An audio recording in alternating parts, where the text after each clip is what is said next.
Hello, and welcome back to another episode of the Western Canon Challenge, where we are reading the entirety of the Western literary canon out loud. Today we are continuing in The Well at the World's End, a tale by William Morris. We are in Book 2, Chapter 6, this one entitled, The Lady Tells Somewhat of Her Doings After She Left the Wilderness. And with that said, I'll get started. Ralph stayed her speech now, and said, When I asked of thee in the land of abundance, there were some who seemed to say that thou hast let more men love thee than one, and it was a torment to me to think that even so it might be. But now, when thine own mouth telleth me of one of them, it irks me a little. Dost thou think it little-hearted of me? O friend, she said, I see that so it is with thee that thou wouldest find due cause for loving me, whatever thou foundest true of me. Or dost thou deem that I was another woman in those days? Nay, I was not. I can see myself still myself all along the way I have gone. She was silent a little, and then she said, Fear not, I will give thee much cause to love me, but now I know thy mind is better, I shall tell thee less of what befell me after I left the wilderness. For whatever I did and whatever I endured, still it was always I myself that was there, and it is me that thou lovest. Moreover, my life in the wilderness is a stranger thing to tell of thee than my dealings with the folk, and with kings and barons and knights. But thereafter thou shalt hear of me what tales thou wilt of these matters, as the days and the years pass over our heads. Now on the morrow we would not depart at once, because there we had some victual, and the king's son was not yet so well fed as he should be. So we abode in that fair place another day, and then we went our ways westward, according to the rede of the carline, and it was many days before we gat us out of the wilderness, and we were often hard put to it for victual. Whiles I sat behind my nice a horseback, whiles he led the beast, while I rode alone, and not seldom I went afoot, and that nowise slowly, while he rode the white horse, for I was lightfoot then as now. And of the way we went I will tell thee not as now, because sure it is that if we both live, thou and I shall tread that road together, but with our faces turned the other way. For it is the road from the well at the world's end, where I myself have been, or else never had thine eyes fallen on me. Ralph said, Even so much I deem by reading in the book, yet I was not told clearly that thou hadst been there. Yea, she said, because the said book was made not by my friends, but my foes, and they would have men deem that my length of days and the endurance of my beauty and never-dying youth of my heart came from evil and devilish sources. And if thou wilt trust my word, it is not so, for in the well at the world's end is no evil, but only the quenching of sorrow and clearing of the eyes, that they may behold. And now good it is that they look on thee. And moreover the history of that book is partly false of intention and ill will, and partly a confused medley of true and false, which has come of mere chance-hap. Hearken now, she said, till I tell thee in few words what befell me before I came to drink the water of the well. After we had passed long deserts of wood and heath, and gone through lands exceeding evil and perilous, and despaired of life for the horror of those places, and seen no men, we came at last amongst a simple folk, who dealt kindly with us, yea, and more. These folks seemed to me happy and of good wealth, though to my lord they seemed poor and lacking of the goods of the world. Forsooth, by that time we lacked more than they, for we were worn with cold and hunger and hard life. Though for me, indeed, happy had been the days of my wayfaring. But my lord remembered the days of his riches, and the kingdom of his father, and the worship of mighty men, and all that he had promised me on the happy day when I first beheld him, so belike he was scarce so happy as I was. It was springtime when we came to that folk, for we had worn through the autumn and winter in getting clear of the wilderness, not the way that was long, as I found out afterwards, but that we went astray in the woodland, and at last came out of it into a dreadful stony waste, which we strove to cross thrice, and thrice were driven back into the greenwood by thirst and hunger. But the fourth time, having gotten us store of victual by my woodcraft, we overpassed it and reached the peopled country. Yea, spring was on the earth, as we, my lord and I, came down from the desolate stony heaths, and went hand in hand across the plain, where men and women of that folk were feasting round about the simple roofs and woodland halls which they had raised there. Then they left their games and sports and ran to us, and we walked on quietly, though we knew not whether the meeting was to be for death or life. But that kind folk gathered round us and asked us no story till they had fed us, and bathed us, and clad us after their fashion. And then, despite the nakedness and poverty wherein they had first seen us, they would have it that we were gods sent down from them from the world beyond the mountains by their fathers of old time. For of Holy Church and Blessed Trinity and the Mother of God they knew no more than I did at the time, but were heathen as the Gentiles of yore agone. And even when we put all that godhood from us, and told them as we might and could what we were, for we had no heart to lie to such simple folk, their kindness abated nothing, and they bade us abide there, and were our loving friends and brethren. There in sooth had I been content to abide till eld came upon me, but my lord would not have it so, but longed for greater things for me. Though in sooth to me it seemed as if his promise of worship of me by the folk had been already fulfilled, for when we had abided there some a while, and our beauty, which had been marred by the travail of our wayfaring, had come back to us in full, or it may be increased somewhat, they did indeed deal with us with more love than would most men with saints, were they to come back on the earth again. And their children would gather round about me, and make me a partaker of their sports, and be loath to leave me, and the faces of their old folk would quicken and gladden when I drew nigh.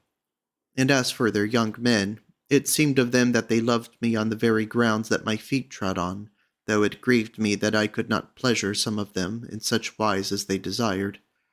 And all that was soft and full of delight for my soul, I whose body a little while ago had been driven to daily toil with evil words and stripes, and who had known not what word of thanks and praise might mean.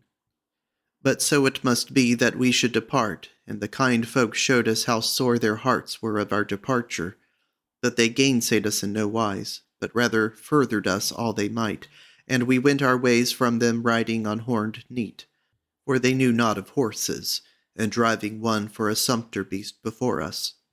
And they had given us bows and arrows for our defence, that we might get us venison. It is not to be said that we did not encounter perils, but thereof I will tell thee not as now. We came to other peoples, richer and mightier than these, and I saw castles and abbeys and churches and walled towns, and wondered at them exceedingly. And in these places folk knew of the kingdom of my lord and of his father.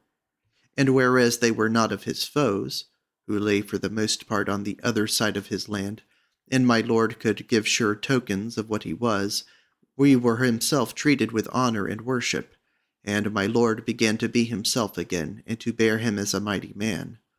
And here to me was some gain in that poverty and nakedness wherewith we came out of the mountains, and the raiment of the simple folk. For I had been clad in my poor cloth and goatskins of the house of the sorcerer, and he in his brave attire and bright armor. They would have said it is a thrall that he is assotted of, and would have made some story and pretence of taking me from him. But they deemed me a great lady indeed, and a king's daughter, according to the tale that he told them. Forsooth many men that saw me desired me beyond measure, and assuredly some great proud man or other would have taken me from my lord, but that they feared the wrath of his father, who was a mighty man indeed. Yea, one while as we sojourned by a certain town but a little outside the walls, a certain young man, a great champion and exceeding masterful, came upon me with his squires as I was walking in the meadows. He bore me off, and would have taken me to his castle, but that my lord followed with a few of the burghers, and there was a battle fought, wherein my lord was hurt. But the young champion he slew, and I cannot say but I was sorry of his death, though glad of my deliverance. Again, on a time we guested in a great baron's house, who dealt so foully by us that he gave my lord a sleeping potion in his good-night cup, and came to me in the dead of night, and required of me my love. I would not, and he threatened me sorely, and called me a thrall and a castaway that my lord had picked up off the road. But I gat a knife in my hand, and was for warding him myself, when I saw that my lord might not wake.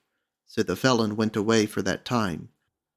But on the morrow came two evil men into the hall, whom he had suborned, and bore false witness that I was a thrall and a runaway, so that the baron would have held me there, being a mighty man, despite my lord and his wrath and his grief, had not yet a young knight of his house been, who swore that he would slay him unless he let us go.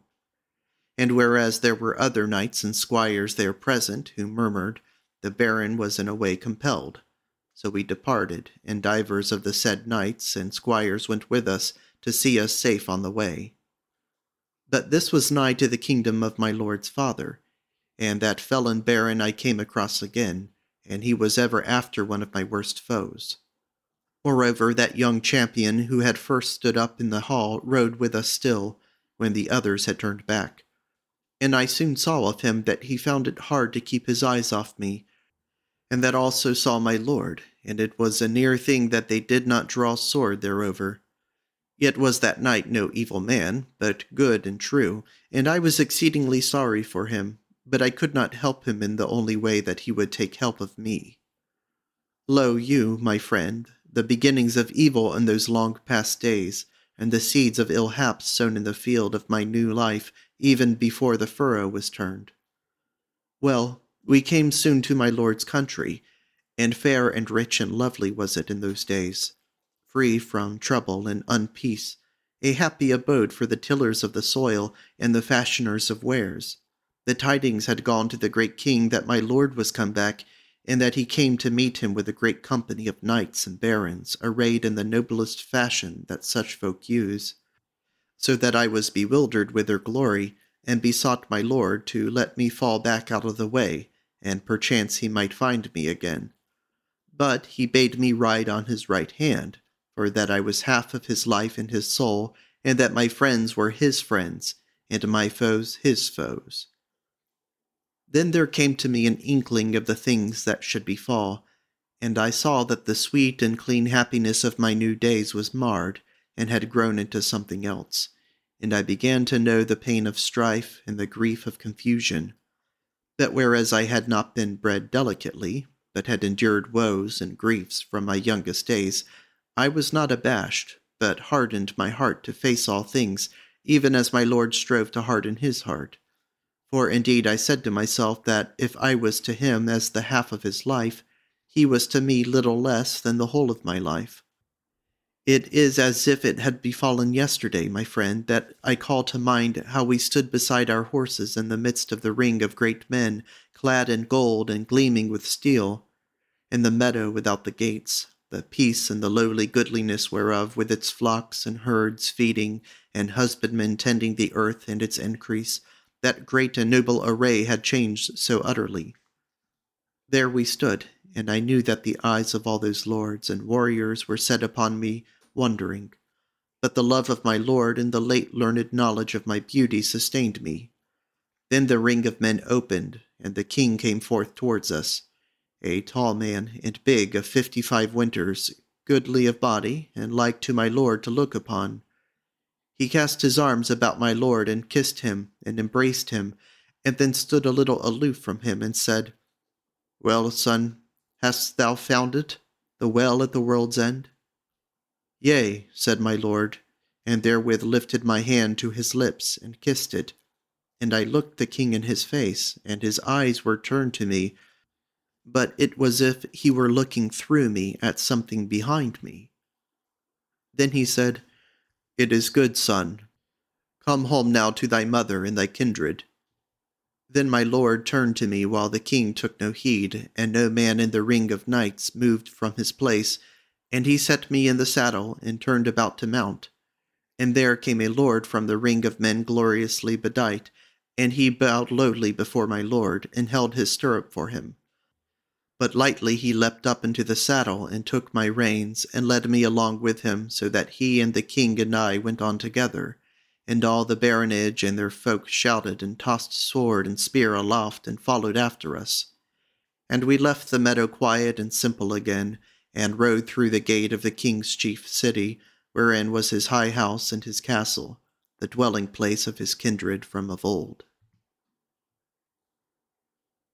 Chapter 7. The lady tells of the strife and trouble that befell after her coming to the country of the king's son. When we came into the king's house, my lord followed his father into the hall, where sat his mother amongst her damsels. She was a fair woman, and looked rather meek than high-hearted. My lord led me up to her, and she embraced and kissed him and caressed him long. Then she turned about to me, and would have spoken to me, but the king, who stood behind us, scowled on her, and she forbore. She looked on me somewhat kindly, and yet as one who was afeard. Thus it went for the rest of the day, and my lord had me to sit beside him in the great hall when the banquet was holden. I ate and drank with him, and beheld all the pageants by his side, and none meddled with me either to help or to hinder, because they feared the king. Yet many eyes I saw that desired my beauty. And so when night came, he took me to his chamber and his bed, as if I were his bride new wedded, even as it had been with us on the grass of the wilderness and the bracken of the wildwood. And then at last he spake to me of our case, and bade me fear not, for that a band of his friends, all armed, was keeping watch over ward in the cloister without. And when I left the chamber on the morrow's morn, there were they yet, all in bright armour, and amongst them the young knight who had delivered me from the felon baron. And he looked mournfully at me, so that I was sorry for his sorrow. And I knew now that the king was minded to slay me, else had he bidden thrust me from the Lord's side. So wore certain days, and on the 7th night, when we were come into our chamber, which was as fair as any house outside of heaven, my lord spake to me in a soft voice, and bade me not do off my raiment. For, as he said, this night we must flee the town, or we shall be taken and cast into prison tomorrow, for thus hath my father determined. I kissed him and clung to him, and he no less was good to me. And when it was the dead of night, we escaped out of our window by a knotted rope which he had made ready, and beneath was the city wall. And that company of knights, amongst whom was the young knight above said, had taken a postern thereby, and were abiding us armed and with good horses. So we came into the open country, and rode our ways with the mind to reach a hill castle of one of those young barons, and to hold ourselves there in despite the king. But the king had been as wary as we were privy, and no less speedy than we. He was a mighty and deft warrior, and he himself followed us on the spur with certain of his best men-at-arms. And they came upon us as we rested in a woodside, not far from our house of refuge, and the king stood by to see the battle with his sword in his sheath. But soon was it at an end, for though our friends fought valiantly, they were every one slain or hurt, but few escaped with bare life. But that young man who loved me so sorely crept up to me grievously hurt, and I did not forbear to kiss him once on the face, for I deemed I should soon die also. And this blood stained my sleeve and my wrist. Yet he died not as then, but lived to be a dear friend to me for long.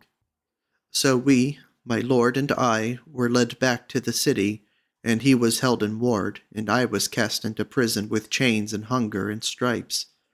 And the king would have had me lie there till I perished, that I might be forgotten utterly. But there were many men of the king's knights who murmured at this, and would not forget me. So the king, being constrained, had me brought forth to be judged by his bishops of sorcery for the beguiling of my lord. Long was the tale to me then, but I will not make it long for thee. As was like to be, I was brought in guilty of sorcery, and doomed to be burned in the great square in 3 days' time. Nay, my friend, thou hast no need to look so troubled, for thou seest that I was not burned. This is the selfsame body that I was tied to the stake in the marketplace of the king's city many a year ago. For the friends of my lord, young men for the most part, and many who had been fain to be my friends also, put on their armor, and took my lord out of their courteous prison wherein he was. And came they to the great square, when as I stood naked in my smock, bound amid the faggots, and I saw the sheriff's men give back, and great noise and rumour rise up around me. And then all about me was a clear space for a moment, and I heard the tramp of many horse hoofs, and the space was full of weaponed men shouting and crying out, "Life for our Lord's Lady!" Then a minute, and I was loose, and in my lord's arms, and they brought me a horse, and I mounted, lest the worst should come and we might have to flee. So I could see much of what went on, and I saw that all the unarmed folk and lookers-on were gone, but at our backs was a great crowd of folk with staves and bows, who cried out, "Life for the lady!" But before us was naught but the sheriff's sergeants and a company of knights and men-at-arms, about as many as we were, and the king in front of them, fully armed.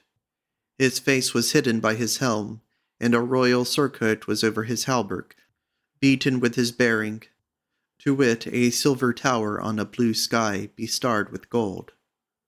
And now I could see that despite the bills and bows behind us, the king was going to fall on with his folk. And to say sooth, I feared but little, and my heart rose within me, and I wished I had sword in my hand to strike once for life and love. But lo, just as the king was raising his sword, and his trumpet was lifting the brass to his lips, came a sound of singing. There was come the bishop and the abbot of St. Peter's and his monks with him, and the cross-bearers and readers and others of the religious.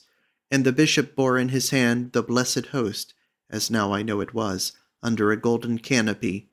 And he stood between the two companies and faced the king while his folk sang aloud and sweet about him. Then the spears went up, and from the rest and swords were sheathed, and there went forth 3 ancient kings from out of the king's host, and came up to him and spake with him. Then he gat him away into his high house, and the 3 old knights came to our folk, and spake with the chiefs, but not with my lord, and I heard not what they said. But my lord came to me in all loving kindness, and brought me into the house of one of the lineage, and into a fair chamber there. He kissed me and made much of me, and brought me fair raiment, and did it on me with his own hands, even as his wont was to be for my tire maiden. Then in a little while came those chiefs of ours, and said that truce had been hanselled for them this time, but on these terms, that my lord and I, and all those who had been in arms, and whosoever would, that feared the king's wrath, should have leave to depart from this city, so that they went and abode no nearer than 50 miles thereof, till they should know his further pleasure. Albeit that whosoever would go home peaceably might abide in the city still, and need not fear the king's wrath if he stirred no further. But that in any case the sorceress should get her gone from those walls. So we rode out of the gates that very day before sunset, for it was now midsummer again, and it was 3 hours before noon that I was to have been burned. And we were a gallant company of men-at-arms and knights. Yet did I bethink me of those who were slain on that other day when we were taken, and fain had I been that they were riding with us. But at least that fair young man was in our company, though still weak with his hurts, for the prison in the process had worn away well nigh 2 months. True it is that I rejoiced to see him, for I had deemed him dead. Dear friend, I pray thy pardon if I weary thee with making so long a tale of my friends of the past days, but needs must I tell thee somewhat of them, lest thou love that which is not, since truly it is myself that I would have thee to love, and none other. Many folk gathered to us as we rode our way to a town which was my lord's own, and where all men were his friends, so that we came there with a great host, and sat down there in no fear of what the night might do against us. There was I duly wedded to my lord by a bishop of the Holy Church, and made his lady and queen, for even so he would have it.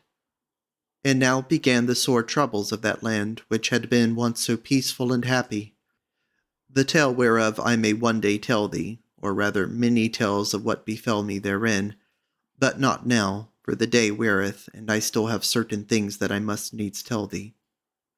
We waged war against each other, my lord and the king, and whiles one and whiles the other overcame. Either side belike deemed that one battle or two would end the strife, but so it was not. It endured year after year, till fighting became the chief business of all in the land. As for me, I had many tribulations.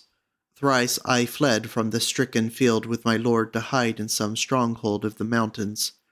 Once was I taken of the foemen in the town where I abode when my lord was away with me, and a huge slaughter of innocent folk was made. And I was cast into prison and chains, after I had seen my son, that I had borne to my lord, slain before my eyes. At last we were driven clean out of the kingdom of the tower, and abode a long while, some 2 years, in the wilderness, living like outlaws and wolves' heads, and lifting the spoil for our livelihood. Forsooth, of all the years that I abode about the land of Tower, those were the happiest. For we robbed no poor folk and needy, but rewarded them rather, and drave the spoil from rich men and lords, and hard-hearted chapmen folk. We ravished no maid of the tillers, we burned no cot, and taxed no husbandman's croft or acre, but defended them from their tyrants. Nevertheless, we gat an ill name wide about through the kingdoms and cities, and were devils and witches to the boot of thieves and robbers in the mouths of these men. For when the rich man is hurt, his wail goeth heavens high, and none may see he heareth not. Now it was this time that I first fell in with the champions of the Dry Tree, for they became our fellows and brothers in arms in the wildwood. They had not as yet builded their stronghold of the Scaur, whereas thou and I shall be in 2 days' time. Many a wild deed did our folk in their company, and many that had been better undone. Whiles indeed they went on journeys wherein we were not partakers, as when they went to the north and harried the lands of the abbot of Higham, and rode as far as even the downs to Bear Castle, and fought a battle there with the captain of Higham. Whereas we went never out of the Wood Perilous to the northward, and lifted little save in the lands of our own proper foemen, the friends of the king. Now I say not of the men of the Dry Tree that they were good and peaceable men, nor would mercy hold their hands every while that they were hard bestead and thrust into a corner. Yet I say now and once for all that their fierceness was and is but kindness and pity when set against the cruelty of the Burg of the Four Friths, men who have no friend to love, no broken foe to forgive, and can scarce be kind even to themselves, though forsooth they be wise men and cautelous and well living before the world, and wealthy and holy. She stayed her speech a while, and her eyes glittered in her flushed face, and she set her teeth. She was as one beside herself till Ralph kissed her feet and caressed her, and she went on again.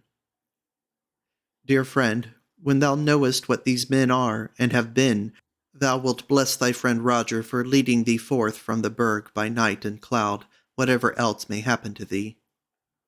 Well, we abode in the wildwood, friends and good fellows from the first, and that young man, though he loved me ever, was somewhat healed of the fever of love, and was my faithful friend, in such wise that neither I nor my lord had aught to find fault within him. Meanwhile we began to grow strong, for many joined us therein who had fled from their tyrants of the good towns and the manors of the baronage. And at last in the 3rd year naught would please my lord, but we must enter into the kingdom of the Tower, and raise his banner in the wealthy land and the fair cities. Moreover, his father, the king of the Tower, died in his bed in these days, and no word of love or peace had passed between them since that morning when I was led out to be burned in the great square. So we came forth from the forest, we and the champions of the Dry Tree, and made the tale a short one. For the king, the mighty warrior and wise man, was dead, and his captains of war, some of them were dead, and some weary of strife. And those that were eager in debate were falling to ask themselves whereof they had fought, and what was to do that they should still be fighting. And lo, when it came to be looked into, it was all a matter of life and death of one woman, to wit, me myself. And why should she not live? Why should she not sit upon the throne with the man who loved her? Therefore, when at last we came out from the twilight of the woods into the sunny fields of the land of the Tower, there was no man to naysay us. Nay, the gates of the strong places flew open before the wind of our banners, and the glitterings of our spears drew the folk together toward the places of rejoicing. we entered the master city in triumph, with the houses hung with green boughs, and the maidens casting flowers before our feet. And I sat a crowned queen upon the throne, high raised on the very place where erst I stood awaiting the coming of the torch to the faggots which were to consume me. There then began the reign of the woman of the waste. For so it was that my lord left to my hands the real ruling of the kingdom, though he wore the crown and set the seal to parchments. As to them of the dry tree, they some few of them abode in the kingdom, and became great there. The more part of them went back to the wildwood and lived the old life of the wood, as we had found them living it aforetime. But, or ever they went, the leaders of them came before me, and kissed my feet, and with tears and prayers besought me. They bade me that if aught fell amiss to me there, I should come back to them, and be their lady and queen. And whereas these wild men loved me well, and I deemed that I owed much to their love and their helping, I promised them and swore to them by the water of the well at the world's end, that I would do no less than they prayed me, albeit I set no term or year for the day that I would come to them. And now my lord and I, we set ourselves to heal the wounds which war had made in the land, and hard was the work, and late the harvest. So used had men become to turmoil and trouble. Moreover, there were many, and chiefly the woman who had lost her husband, lover, son, or brother, who laid all their griefs on my back. Though, forsooth, how was I guilty of the old king's wrath against me, which was the cause of all? About this time my lord had the castle of abundance built up very fairly for me and him to dwell in at whiles. And indeed we had before that dwelt at a little manor house that was there, when we durst withdraw a little from the strife. But now he had it done as fair as ye saw it, and had those arras cloths made with the story of my sojourn in the wilderness, even as ye saw them. But the days and the years wore, and the wealth came back to the mighty of the land, and fields flourished, and the acres bore increase, and fair houses were builded in the towns, and the land was called happy again. But for me, I was not so happy. I looked back fondly to the days of the greenwood and the fellowship of the dry tree, and the days before that of my flight with my lord. And moreover, with the wearing of the years, those murmurs against me and the blind causeless hatred began to grow again, and chiefly methinks because I was the king, and my lord the king's cloak. But therewith tales concerning me began to spring up, how that I was not only a sorceress, but even one foredoomed from of old, and sent by the lords of hell to wreck that fair land of the tower, and make it unhappy and desolate. And the tale grew and gathered form, till now the bloom of my beauty was gone. I heard hard and fierce words cried after me in the streets when I fared abroad, and that still chiefly by the women, for yet most men looked on me with pleasure. Also my counselors and lords warned me often that I must be wary and of great forbearance if trouble were to be kept back. Now amidst these things, as I was walking pensively in my garden one summer day, it was told me that a woman desired to see me. So I bade them bring her. And when she came, I looked on her and deemed that I had seen her aforetime. She was not old, but of middle age, of dark red hair and brown eyes, somewhat small, not a big woman, but well-fashioned of body, and looking as if she had once been exceeding dainty and trim. She spake, and again I seemed to have heard her voice before. "Hail, Queen," she said, "it does my heart good to see thee thus in thy glorious estate." So I took her greeting, but those tales of my being but a sending of the devil for the ruin of that land came into my mind, and I sent away the folk who were thereby before as I said more to her. Then she spake again, "Even so I guessed it would be that thou wouldest grow great amongst women." But I said, "What is this? And when have I known thee beforetime?" She smiled and said naught, and my mind went back to those old days.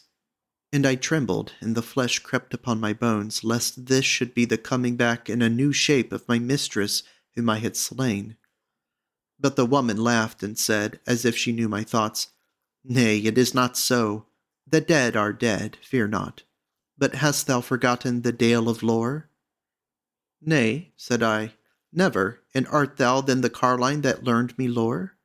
But if the dead come not back, how do the old grow young again? For 'tis a score of years since we two sat in the dale, and I long for many things. Said the woman, The dead may not drink of the well at the world's end, yet the living may, even if they be old. And that blessed water giveth them new might, and changeth their blood, and they are as young folk for a long while again after they had been drunken. And hast thou drunken? Said I. Yea, she said, but I am minded for another draught. I said, And wherefore hast thou come to me? And what shall I give to thee? She said, I will take no gift of thee as now, for I need it not, though hereafter I may ask a gift of thee. But I am to ask this of thee, if thou wilt be my fellow farer on the road thither. Yea, said I, and leave my love and my lord and my kingship which he hath given me. For this I will tell thee that all that here is done by me. Great is thy kingship, lady, said the woman, and smiled withal. Then she sat silent a little, and said, When 6 months are worn, it will be springtide. I will come to thee in the spring days, and know what thy mind is then. But now I must depart. Quoth I, Glad shall I be to talk with thee again, for though thou hast learned me much of wisdom, yet much more I need.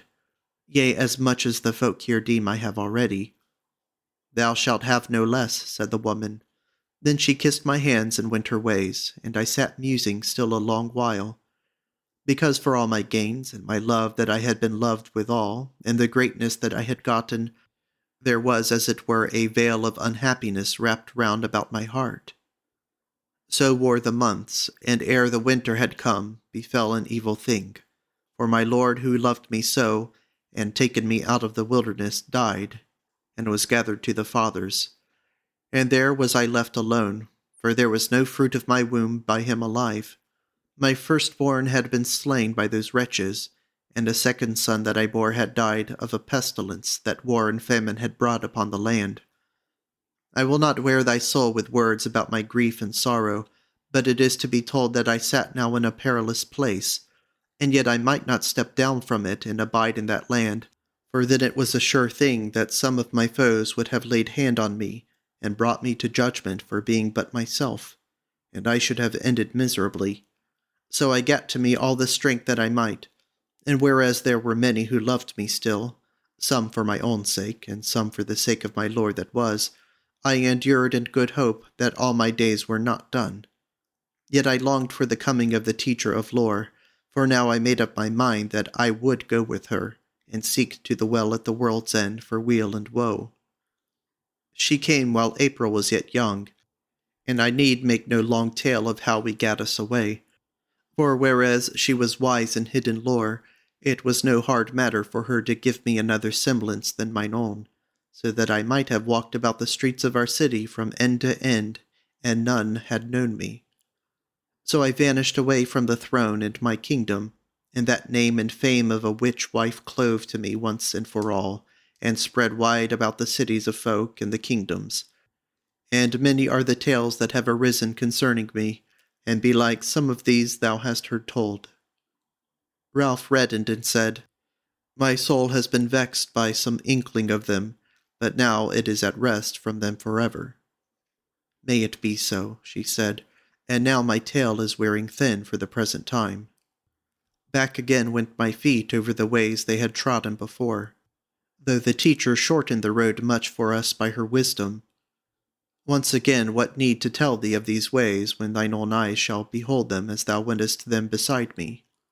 Be it enough to say that once again I came to that little house in the uttermost wilderness, and there once more was the garth and the goat-house, and the trees of the forest beyond it, and the wood-lawns and the streams, and all the places and things that erst I deemed I must dwell amongst forever. Said Ralph, And did the carline keep troth with thee? Was she not but luring thee thither to be her thrall? Or did the book that I read in the Castle of Abundance but lie concerning thee? She held her troth to me in all wise, said the lady, and I was no thrall of hers, but as a sister, or it may be even as a daughter, for ever to my eyes was she the old carline, who learned me lore in the dale of the wildwood. But now a long while, years long, we abode in that house of the sorceress, ere we durst seek further to the well at the world's end. And yet meseems though the years wore, they wore me no older, nay, in the first days at least I waxed stronger of body, and fairer than I had been in the king's palace in the land of the tower, as though some foretaste of the well was there for us in the loneliness of the desert. Although forsooth the abiding there amidst the scantiness of livelihood and nakedness, and the toil and the torment of wind and weather were as a penance for the days and deeds of our past lives. What more is to say concerning our lives here, saving this, that in those days I learned yet more wisdom of the teacher of lore, and amidst that wisdom was much of that which he calls sorcery, as for the foreseeing of things to come, and the sending of dreams or visions, and certain other matters. And I may tell thee that the holy man who came to us last even, I sent him the dream which came to him drowsing, and bade him come to the helping of Walter the Black. For I knew that I should take thy hand and flee with thee this morning, and as I have done, and I would fain have a good leech to Walter, lest he should die, although I owe him hatred rather than love. Now, my friend, tell me, is this an evil deed, and dost thou shrink from the sorceress? He strained her to his bosom and kissed her mouth, and then he said, Yet thou hast never sent a dream to me. She laughed and said, What? Hast thou never dreamed of me since we met at the wantway of the Wood Perilous? Never, said he. She stroked his cheek fondly and said, Young art thou, sweet friend, and sleepest well o' nights. It was enough that thou thoughtest of me in thy waking hours. Then she went on with her tale. Chapter 8. The Lady maketh an end of her tale. Well, my friend, after we had lived thus a long time, we set out one day to seek to the well at the world's end, each of us signed and marked out for the quest by bearing such like beads as thou and I both bear upon our necks today. Once again, of all that befell us on that quest, I will tell thee not as now, because to that well have I to bring thee, though myself belike I need not its waters again. Quoth Ralph, And must thou lead me thy very self? Mayest thou not abide in some safe place, my going and returning? So many and sore as the toils and perils of the way may be. What, she said, and how shall I be sundered from thee, now I have found thee? Yea, and who shall lead thee, thou lovely boy? Shall it be a man to bewray thee, or a woman to bewray me? Yet needed we not go tomorrow, my beloved, nor for many days, so sweet as we are to each other. But in those past days it was needs must we begin our quest before the burden of years was over heavy upon us. Shortly to say it, we found the well, and drank of its waters after abundant toil and peril, as thou mayest well deem. Then the life and the soul came back to us, and the past years were as naught to us, and my youth was renewed in me, and I became as thou seest me today. But my fellow was as a woman of 40 summers again, strong and fair as I had seen her when she came into the garden in the days of my queenhood. And thus we returned to the house of the sorceress, and rested there for a little from our travel and our joy. At last, and that was but some 5 years ago, the teacher said to me, Sister, I have learned thee all that thine heart can take of me, and thou art strong in wisdom, and moreover again shall it be with thee, as I told thee long ago, that no man shall look on thee that shall not love thee. Now I will not seek to thee thy life that is coming, nor what thine ends shall be, for that should be grievous to both of us. But this I see of thee, that thou wilt now guide thy life not as I will, but as thou wilt. And since my way is not thy way, and that I see thou shalt not long abide alone, now shall we sunder, for I am minded to go to the most ancient parts of the world, and seek all the innermost of wisdom, whiles yet I live.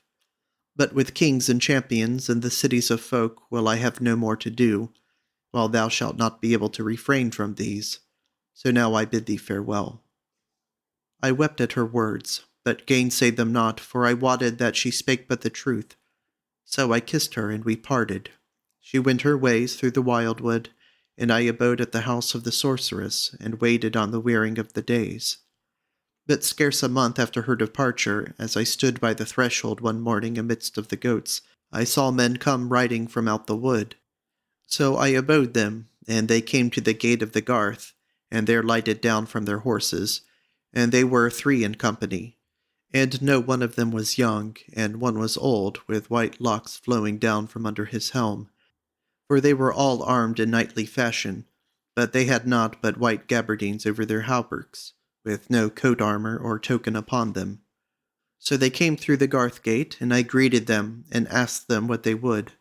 Then the old man knelt down on the grass before me, and said, If I were as young as I am old, my heart would fail me in beholding thy beauty. But now I will ask thee somewhat. Far away beyond the forest we heard rumors of a woman dwelling in the uttermost desert, who had drunk of the well at the world's end, and was wise beyond measure.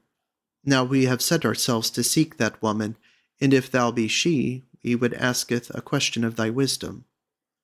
I answered that I was even such as they had heard of, and bade them ask. Said the old man, 50 years ago, when I was yet but a young man, there was a fair woman who was queen of the land of the Tower, and whom we loved sorely because we had dwelt together with her amidst tribulation in the desert and the wildwood. And we are not of her people, but a fellowship of free men and champions, high the men of the Dry Tree. And we hoped that she would one day come back and dwell with us and be our lady and queen, and indeed troubles seemed drawing anigh her, so that we might help her, and she might become our fellow again, when lo, she vanished away from the folk, and none knew where she is gone. Therefore a band of us of the Dry Tree swore an oath together to seek her till we found her, that we might live and die together. But of that band of 1 score and 1 am I the last of one that seeketh, for the rest are dead, or sick, or departed. And indeed I was the youngest of them. But for these 2 men, they are my sons, whom I have bred in the knowledge of these things, and in the hope of finding tidings of our lady and queen, if it were but the place where her body lieth. Thou art wise. Knowest thou the resting place of her bones? When I had heard the tale of the old man, I was moved to my inmost heart, and I scarce knew what to say. But now this long while fear was dead in me, so I thought I would tell the very sooth. But I said first, Sir, what I will tell without beseeching, so I pray thee stand up. So did he, and I said, Geoffrey, what became of the White Hind after the banners had left the wildwood? He stared wild at me, and I deemed that tears began to come into his eyes. But I said again, What betide to Dame Joyce's youngest born, the fair little maiden that we left sick of a fever when we rode to Upcastle? Still he said naught, but looked at me wondering, and said, Hast thou ever again seen that great old oak nigh by the clearing by the water, the half of which fell away in the summer storm of that last July? Then verily the tears gushed out of his eyes, and he wept for as old as he was. And when he could master himself, he said, Who art thou? Who art thou? Art thou the daughter of my lady, even as these are my sons? But I said, Now will I answer thy first question, and tell thee that the lady thou seekest is verily alive, and she has thriven, for she has drunk of the well at the world's end, and has put from her the burden of the years. O Geoffrey, and dost thou not know me? And I held out my hand to him, and I also was weeping because of my thought of the years gone by. For this old man had been that swain who had nigh died for me when I fled with my husband from the old king, and he became one of the Dry Tree, and had followed me with kind service about the woods in the days when I was at my happiest. But now he fell on his knees before me, not like a vassal, but like a lover, and kissed my feet, and was beside himself for joy, and his sons, who were men of some 40 summers, tall and warrior-like, kissed my hands and made obeisance before me. Now when we had come to ourselves again, old Geoffrey, who was now naught but glad, spake and said, It is told amongst us that when our host departed from the land of the Tower, after thou hadst taken thy due seat upon the throne, that thou didst promise our chieftains how thou wouldst one day come back to the fellowship of the Dry Tree, and dwell amongst us. Wilt thou now hold to thy promise? I said, O Geoffrey, if thou art the last of these seekers, and if thou wert but a boy when I dwelt with you of old, who of the Dry Tree is left to remember me? He hung his head a while, then he spake, Old are we grown, yet art thou fittest to be amongst young folk, unless mine eyes are beguiled by some semblance which will pass away presently. Nay, quoth I, it is not so. As I am now, so shall I be for many and many a day. Well, said Geoffrey, wherever thou mayest be, thou shalt be queen of men. I list not to be queen again, said I. He laughed and said, I wot not how thou mayest help it. I said, tell me of the Dry Tree, how the champions have sped, and have they grown greater or less? Said he, they are warriors and champions from father to son, therefore they have thriven not over well, yet they have left the thick of the wood, and built them a great castle above the little town High Hampton, so that now is called Hampton under Sker, for upon the height of the said Sker is our castle builded. And there we hold us against the burg of the Four Friths, which hath thriven greatly. There is none so great as the burg in all the lands about. I said, and the land of the Tower, thriven the folk thereof at all? Nay, he said, they have been rent to pieces by folly and war and greediness. In the great city are but few people. Grass grows in its streets. The merchants wend not the ways that lead thither. Naught thriveth there since thou stolest thyself away from them. Nay, I said, I fled from their malice, lest I should have been brought out to be burned once more, and there would have been none to rescue me. Was it so? Said old Geoffrey. Well, it is one now, their day is done. Well, I said, come into my house, and eat and drink therein, and sleep here tonight, and tomorrow I shall tell thee what I will do. Even so they did, and on the morrow early I spoke to Geoffrey, and said, what hath befallen the land of abundance, and the castle my lord built for me there, which we held as our refuge all through the war of the Tower, both before we joined us to you in the wildwood, and afterwards? He said, it is at peace still, no one hath laid hand on it. There is a simple folk dwelling there in the clearing of the wood, which forgetteth thee not, though forsooth strange tales are told of thee there. And the old men deem that it is but a little since thou hast ceased to come and go there, and they are ready to worship thee as somewhat more than blessed saints, were it not for the fathers of the thorn who are their masters. I pondered this a while, and then said, Geoffrey, ye shall bring me hence away to the peopled parts, and on the way, or when we are come amongst the cities and the kingdoms, we will settle it whither I shall go. See thou, I were fain to be of the brotherhood of the Dry Tree, yet I deem it will scarce be that I shall go and dwell there straightway. Therewith the old man seemed content, and indeed, now that the first joy of our meeting was over, he found it hard to talk freely with me, and was downcast and shy before me, as if something had come betwixt us, which had made our lives cold to each other. So that day we left the house of the sorceress, which I shall not see again till I come there hand in hand with thee, beloved.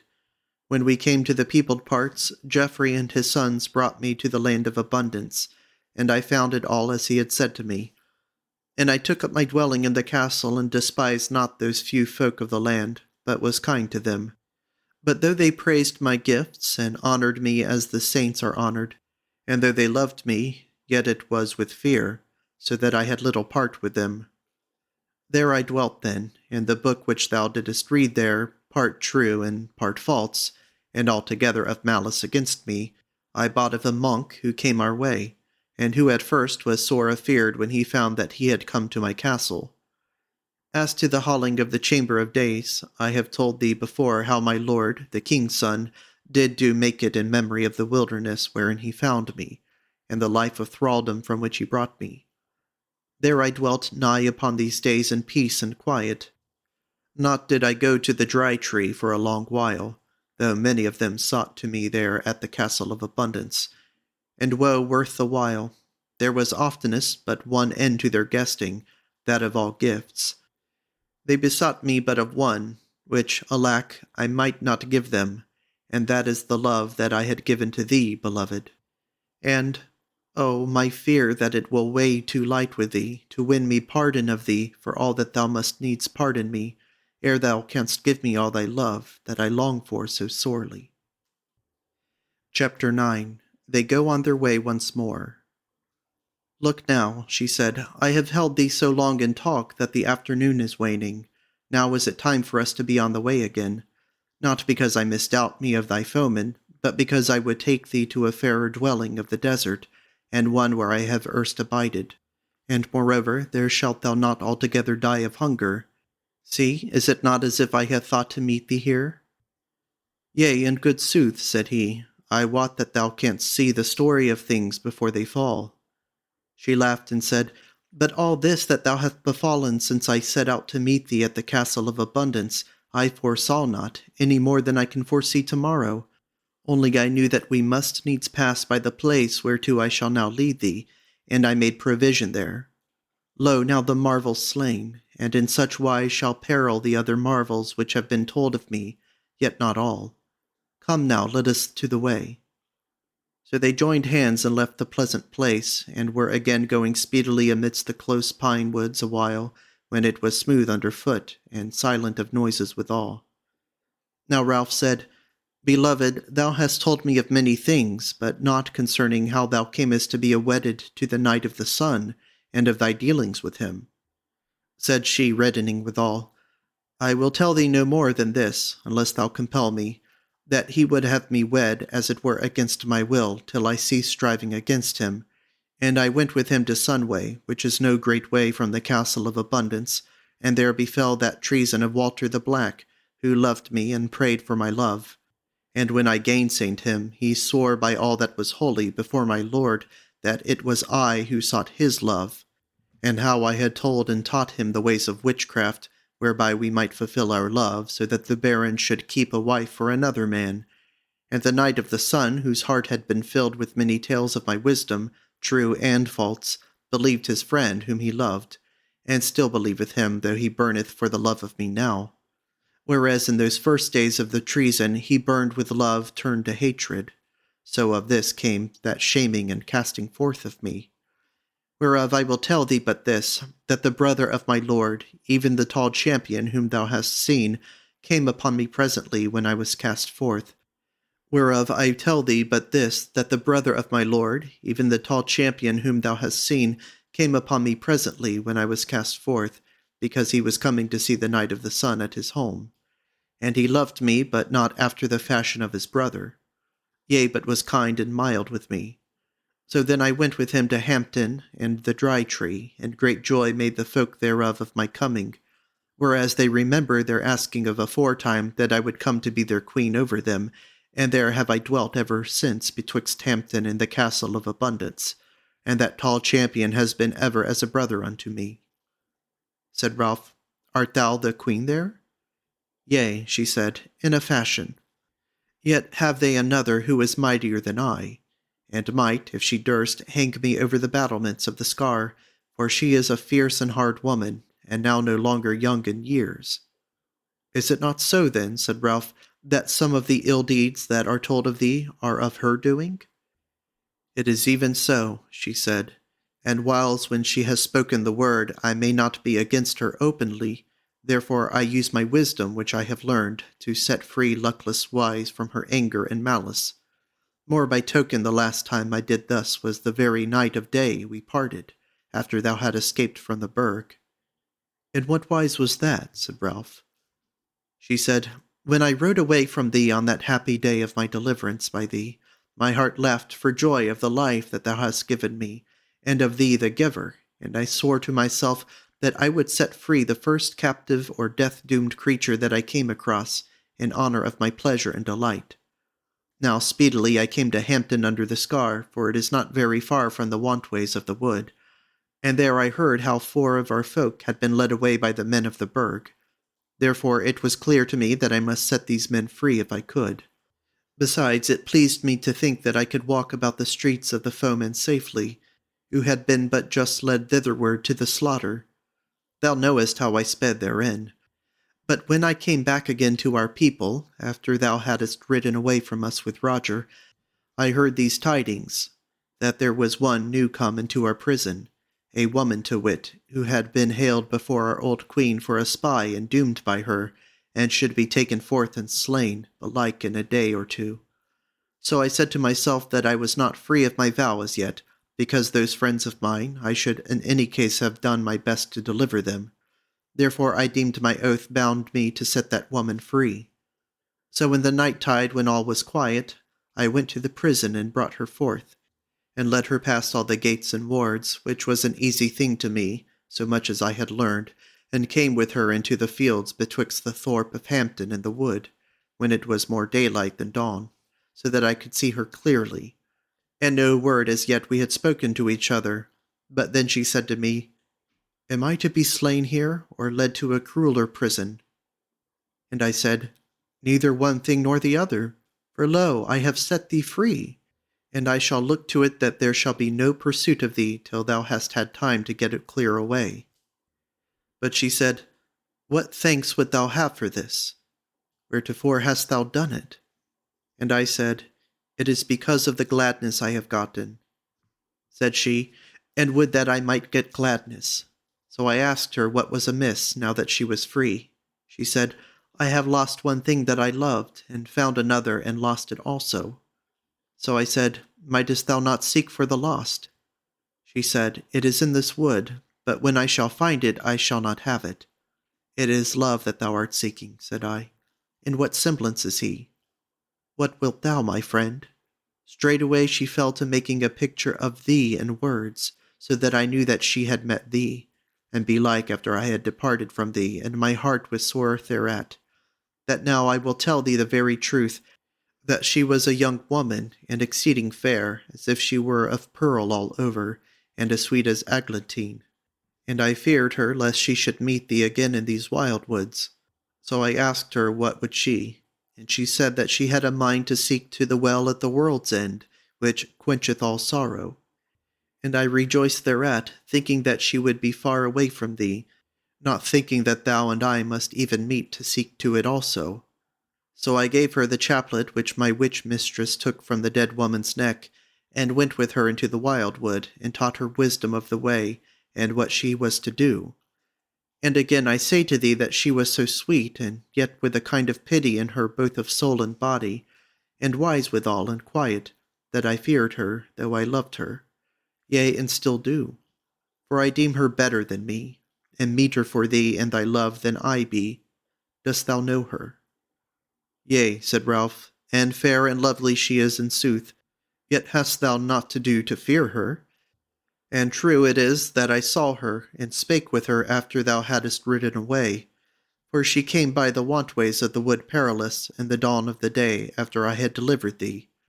And in sooth she told me that she looked either for death, or the water of the well to end her sorrow. Then he smiled and said, As for that which thou sayest, that she had been meeter for me than thou, I know not this word, for look you, beloved, she came and passed and is gone, but thou art here and shalt endure. She stayed and turned and faced him at that word, and love so consumed her that all sportive words failed her. Yea, and it was as if mirth and light-heartedness were swallowed up in the fire of her love, and all thought of other folk departed from him as he felt her tears of love and joy upon his face, and she kissed and embraced him there in the wilderness.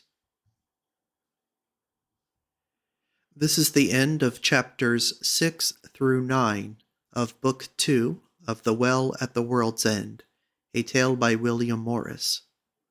In the next video, we will continue with chapter 10, entitled Of the Desert House and the Chamber of Love in the Wilderness. Thank you for listening.